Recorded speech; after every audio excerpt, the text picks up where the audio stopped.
Tokyo, 1987. Beneath the neon haze and relentless energy of the city, some secrets were too dark to be illuminated.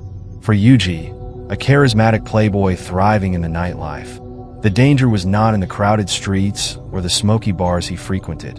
It was in a single glance, a fleeting encounter that would unravel his life.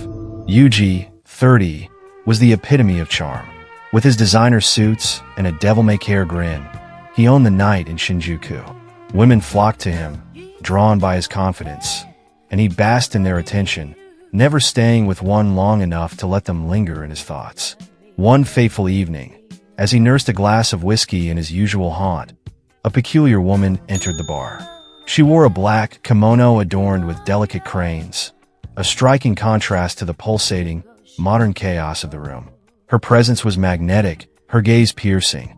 She approached him without hesitation, introducing herself as Aiko. Her words were sparse, her tone calm, yet each syllable felt like a whispered secret. Intrigued, Yuji turned his charm to full effect, and by the end of the night, she invited him to her apartment. He, ever the opportunist, accepted without question. Aiko's apartment was tucked away in an aging building on a narrow, dimly lit street. The space smelled faintly of incense and aged wood. After serving him tea, Aiko looked at him with an unsettling seriousness. "Tonight, no matter what you hear or feel, do not turn around," she said. Yuji chuckled, assuming it was part of an elaborate seduction game. He agreed with a playful smirk, but in the dead of night, a strange noise stirred him from his sleep. It was a faint, wet slithering sound, accompanied by hushed murmurs.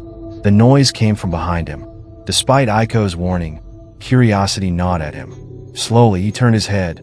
What he saw would haunt him forever.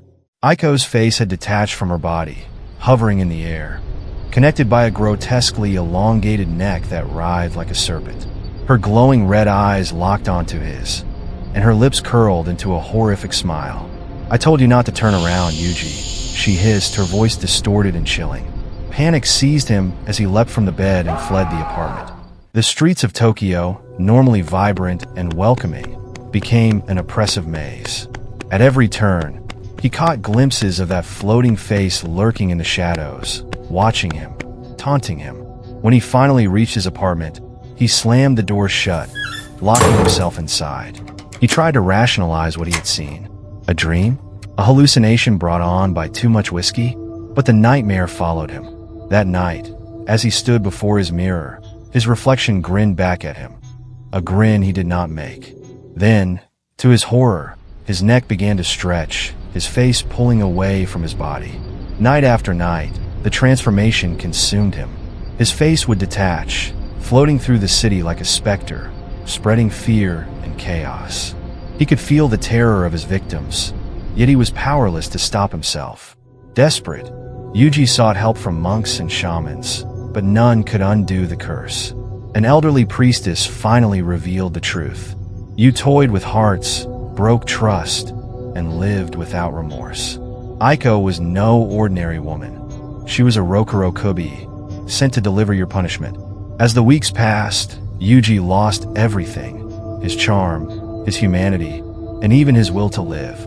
Whispers of a ghostly face floating through Tokyo's darkest alleys began to spread. One night, he disappeared entirely. Some say his soul remains trapped, endlessly searching for his body.